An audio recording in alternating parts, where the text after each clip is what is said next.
Kita masuk ke sesi pertanyaan. Ada pertanyaan baru satu nih Ustadz. Iya. Dari Pak Karyadi. Pak Karyadi Rasbin. Ini yang punya tower di mana-mana ini. Masya Allah. Tukang manjat tower. Dia kalau manjat tower naiknya jam 10, turunnya jam 5 itu. Masya Allah. Pernah nanya juga itu kan sholat duhur sama asar boleh dijama nggak tuh kalau pas lagi naik sutet. Kalau naik sutet soalnya udah nggak bisa turun lagi tuh.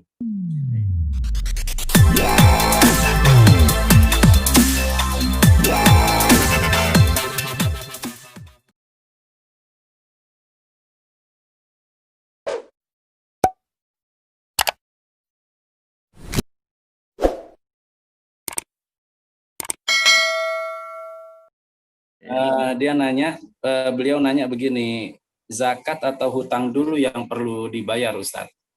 Nah kalau misalnya itu satu ya, yang kedua, bagaimana hukum orang yang menunda bayar hutang padahal dia punya uangnya atau hartanya ada gitu? Silakan Ustadz. Baik, pertanyaan Pak Karyadi. Bismillahirrahmanirrahim. Yang pertama, zakat atau hutang dulu ya. Nah, ini zakat itu bagian dari rukun Islam. Nah, yang dia ada syarat dan ketentuannya. Syarat ketentuannya itu ada nisab dan juga ada haul. Nah, nisab dan haul ini itu setelah dipotong hutang. Jadi dalam konteks ini ya hutang dulu yang harus dibayarkan. Termasuk nanti dalam ayat warisnya. Sebelum dibagikan kepada ahli waris, lunasi dulu hutangnya. Jadi yang diutamakan itu hutang dulu. Nah, kalau setelah hutang selesai, masih sisa nisabnya, nah baru keluarkan zakatnya. Kalau kewajiban dengan Allah itu lebih fleksibel ya. Tapi kalau dengan orang itu yang agak berat. Makanya upayakan bayar hutang, sisanya baru bayar zakat. Nah, kemudian yang kedua, menunda bayar hutang padahal uangnya ada, ini dosa. Nggak boleh. Jadi jangan sampai kita menahan hak orang. Jadi hutang yang kita miliki itu kan punya orang yang harus kita bayarkan. Kalau ada uangnya ya harus segera dibayarkan. Kalau tidak, nah gimana kalau datang ajal dulu, kan repot. Itu jadi warisan utang kepada ahli waris. Makanya upayakan kalau berhutang itu punya tempo waktu. Makanya dalam perjanjian utang itu kapan nih? Jangan ngutang tapi nggak jelas kapan bayarnya. Harus jelas temponya. Nah, kalau nggak punya uang itu masuk penerima zakat itu. Gorimin gitu kan. Nah, cuman di kita nih gorimin karena kebanyakan itu nggak dikasih sama bazis. Jadi bazis itu ngasihnya fakir miskin melulu. Padahal hak gorimin juga ada itu. Iya. Iya. Kalau dulu nih, di zaman pemerintahan Islam itu kan surplus zakatnya lebih banyak dibandingkan penerimanya. Makanya semuanya dapat. Kalau sekarang minus nih. Penerimanya lebih banyak dari harta zakatnya. Jadi jangan ditunda-tunda untuk membayar hutang. Karena ketika kita membayar hutang, itu menunaikan kewajiban kita dan hak orang terpenuhi. Demikian pertanyaan yang bisa saya jawab. Monggo Ustaz Taufan tambahin. Ya, udah cukup dah. Gitu ya, Bang Karyadi ya. Jadi yang pertama ya harus hutang dulu dibayar karena ya haknya manusia itu lebih susah atau ruwet daripada haknya Allah. Kalau cara tobatnya kepada Allah cuma 3. Nggak melakukan maksiat lagi, nyesel, sama berjanji nggak bakal melakukan kemaksiatan itu lagi. Tapi kalau sama manusia tambahin 1, minta ridhonya orang tersebut tuh. Iya. Santai itu gitu. Emang ruwet sama manusia itu ya. Tapi sama Allah mah gampang. Iya. Bang Karyadi yang ngutang minta yang lunasin siapa? Allah kan. Allah. Mhm. Dia yang ngutang minta lunasin Allah coba. Bang Karyadi bisa aja dah.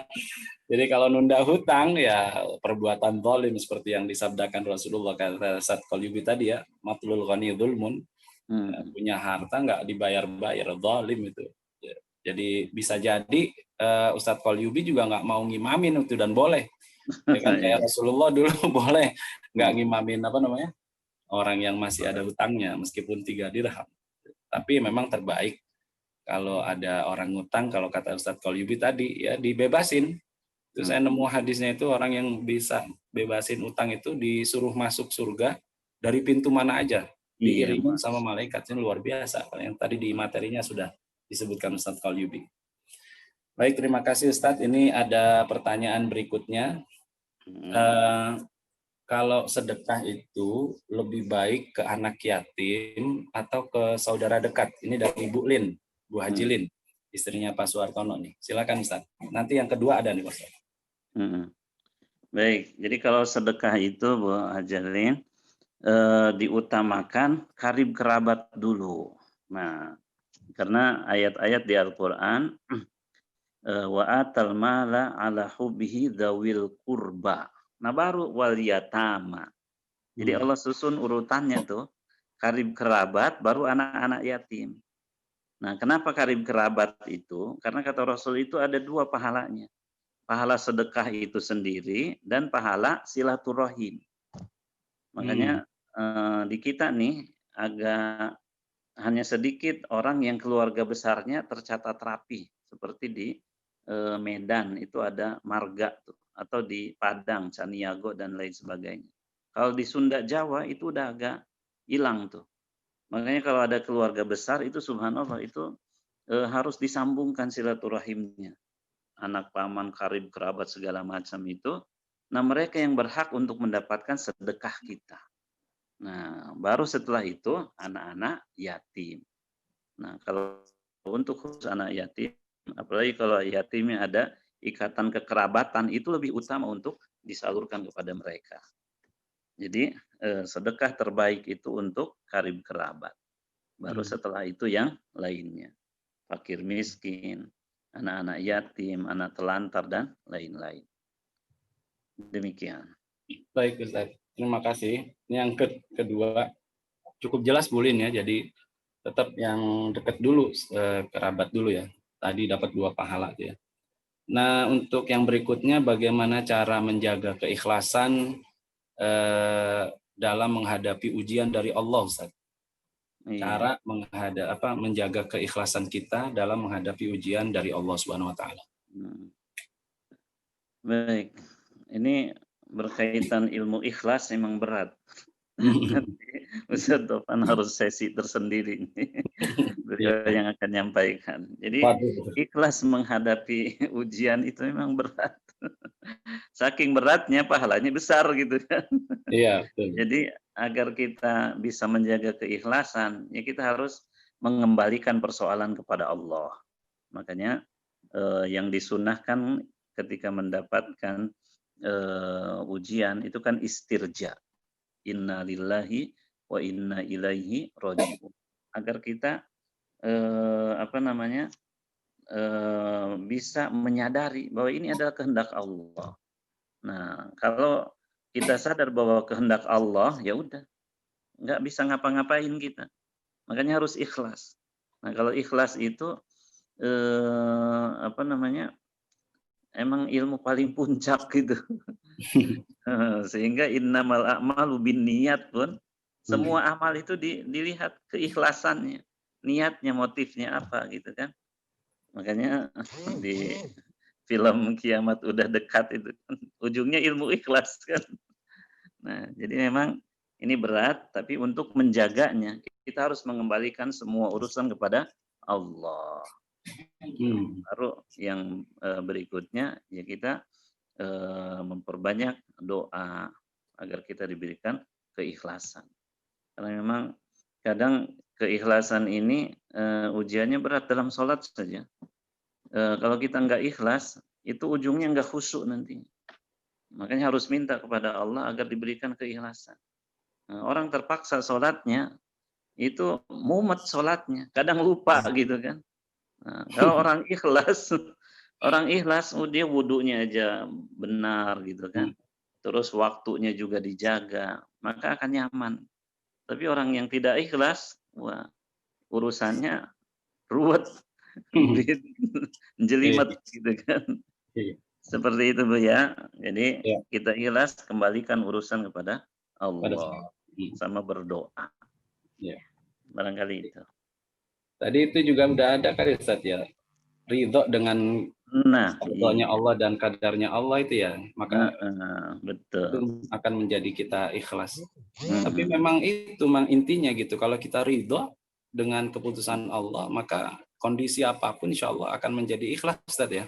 Iya. Orang sekarang soalnya ikhlasnya itu kalau kantongnya tebel sama ATM-nya isinya banyak gitu.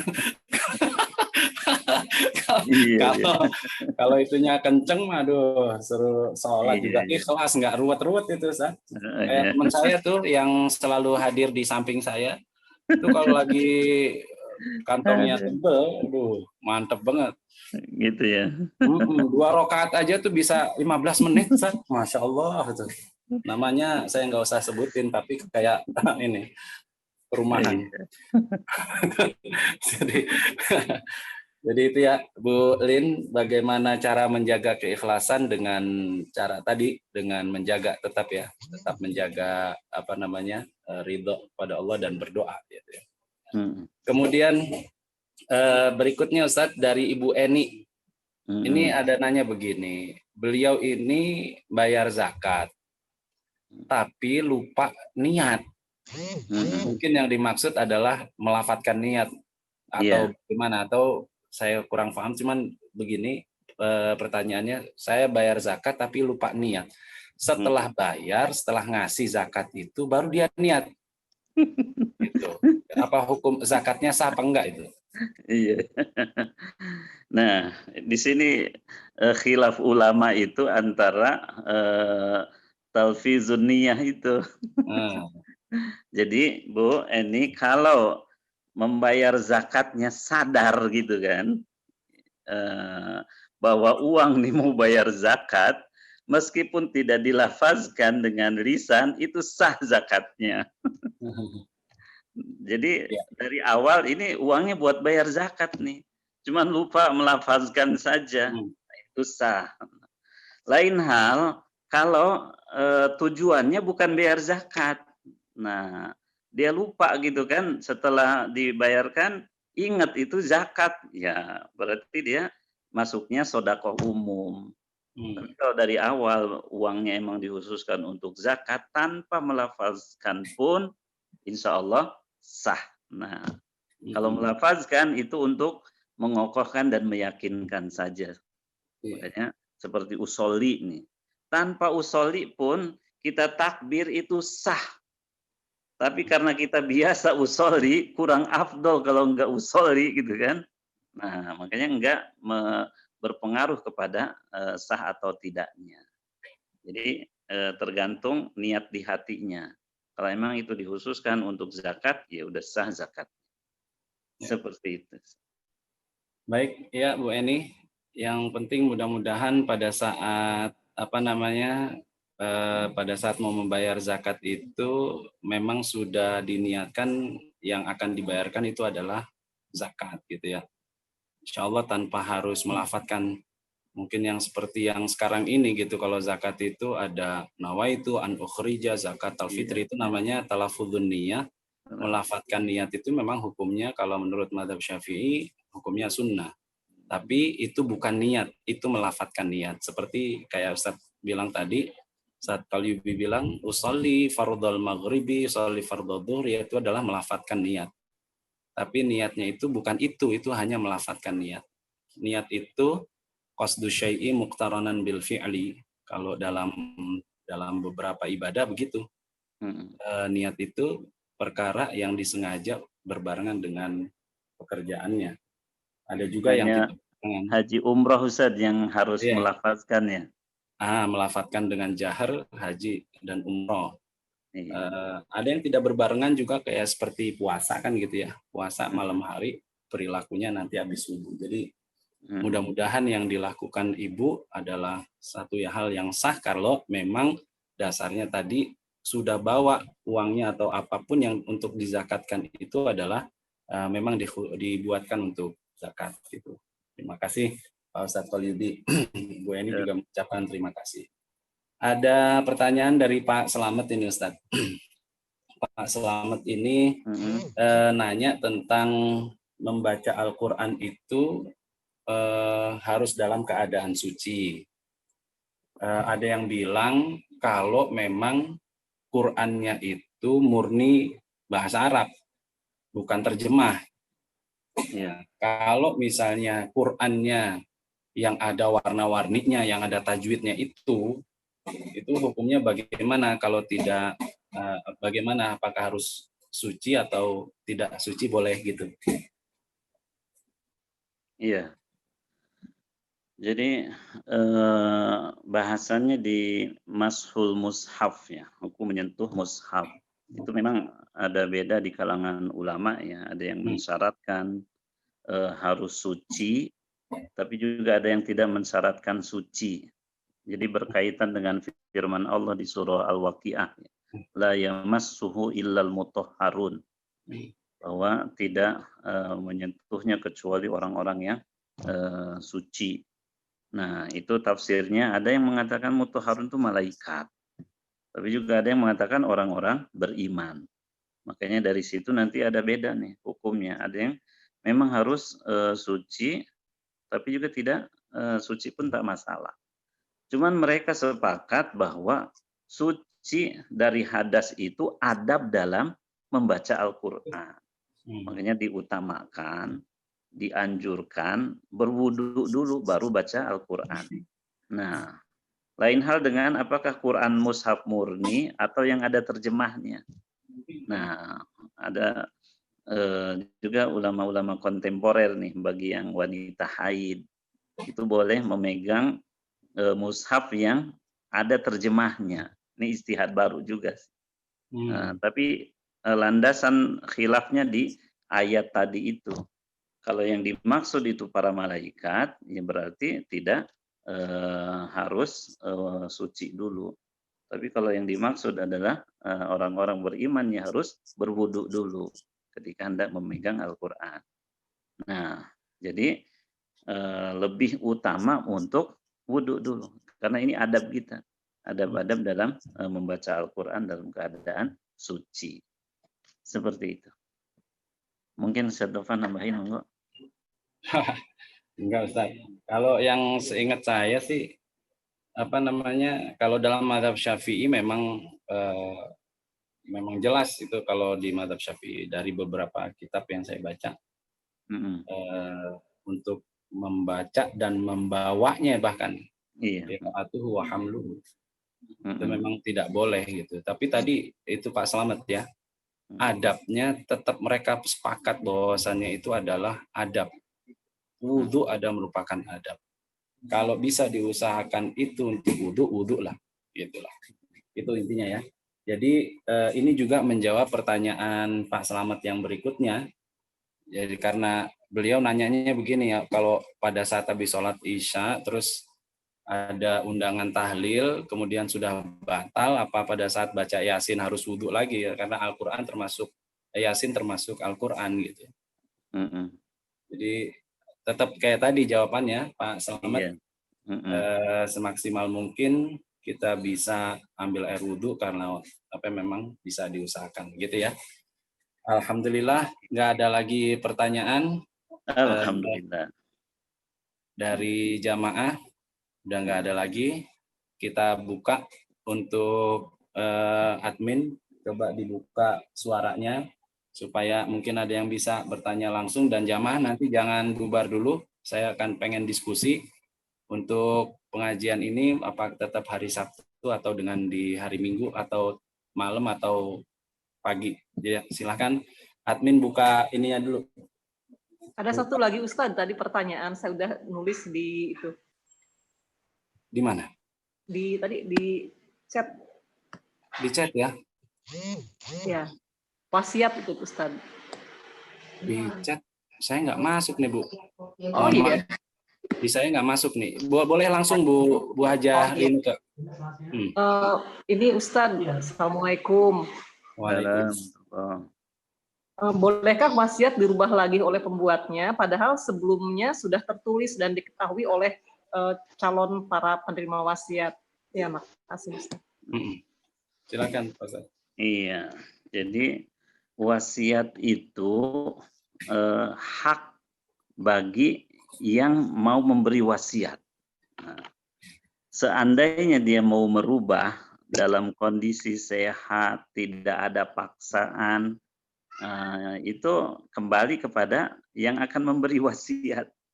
Jadi wasiat beda dengan warisan. Kalau warisan itu Allah yang sudah menetapkannya. Itu tidak bisa diganggu gugat. Kalau Ibu mau ngomong, Ibu klik ini. Kalau yang memberi wasiatnya mau merubah, itu urusannya dengan orang yang akan diberi wasiat tadi. Nah, jadi kalau yang akan diberi wasiatnya rela, ya nggak masalah. Tapi kalau nggak rela, wah ini bisa urusan hukum. Jadi seperti pemberian. Jadi lazimnya memang kalau pemberian itu ya tidak boleh diambil lagi. Kecuali alasan syar'i gitu ya. Karena wasiat itu bagian dari pemberian yang akan diberikan kepada yang selain ahli waris. Nah, jadi urusannya di antara mereka, Ibu. Kalau mau dirubah dan udah kadung diketahui oleh orang yang akan diberi warisan, diberi wasiat, itu harus dirembukkan. Tapi kalau yang akan diberi wasiat nggak tahu, ya udah itu tinggal dirubah, nggak ada masalah. Seperti kalau warisan itu, beda ya Ustadz ya, kalau warisan beda. Itu harus ya. Iya, kalau warisan itu udah Allah yang menetapkan bagiannya. Seperti Terima kasih Ustadz. Di wasiat itu Bu Haji, ya.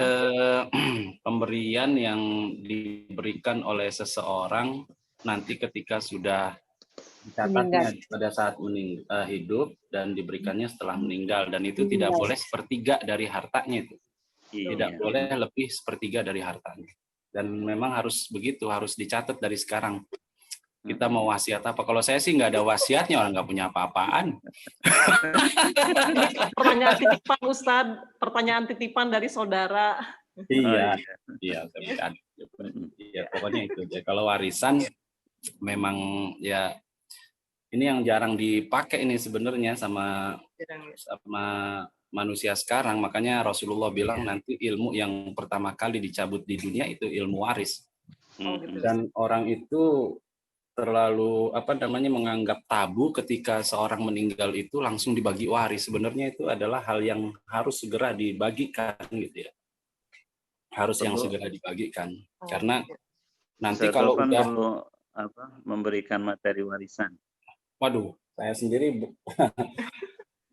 kurang pas kalau kitabnya. Untuk nanti saya akan akan panggilin ahli waris yang yang akan memberi materi. Insya Allah ada teman saya yang ahli waris. Maksudnya ada Pak Haji Didi itu dia punya S3 itu ngambil kajiannya tentang waris itu gitu. Oh, mantap. Dan kasus-kasus yang masuk ke saya itu Ustadz, itu misalnya nanyanya begini, Pak Ustadz, ibu saya udah meninggal, padahal dia dapat waris dari nenek saya. Ibunya udah meninggal, pada saat neneknya meninggal dia masih hidup, tapi sekarang udah meninggal. Dan sekarang kan harusnya itu warisan masalah. Ya. Kalau sebenarnya waris itu adalah yaitu ini bakal jarang dilakukan oleh manusia sekarang karena itu tadi nganggapnya tabu dan lain sebagainya. Ya. Yang lain silakan kepada yang lain.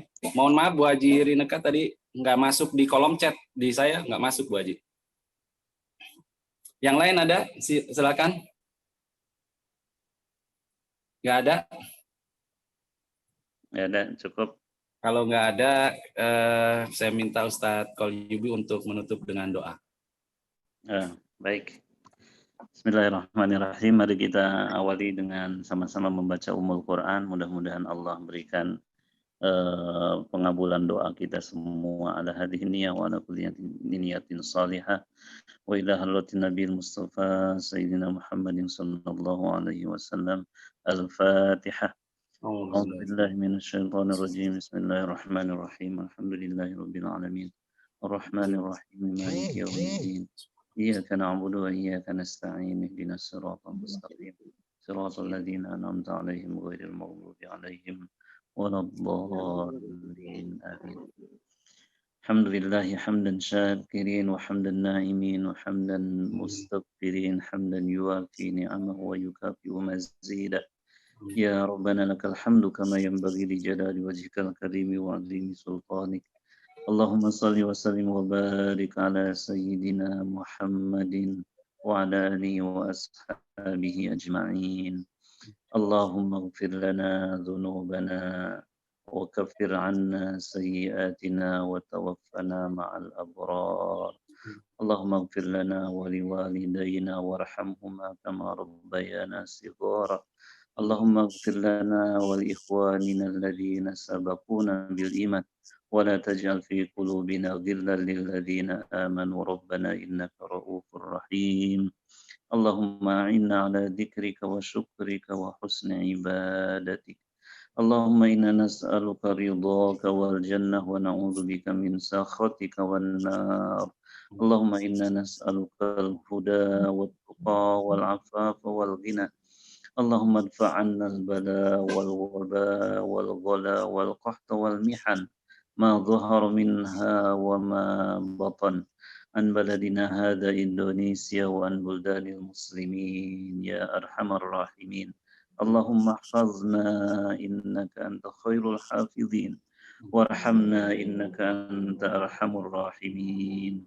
ربنا هب لنا من أزواجنا وذرياتنا قرة أعين واجعلنا للمتقين إماما. ربنا آتنا في الدنيا حسنة وفي الآخرة حسنة وقنا عذاب النار. وصلى الله على سيدنا محمد وعلى آله وأصحابه أجمعين. سبحان ربك رب العزة عما يصفون وسلام على المرسلين والحمد لله رب العالمين. السلام عليكم ورحمة الله وبركاته. Waalaikumsalam warahmatullahi wabarakatuh.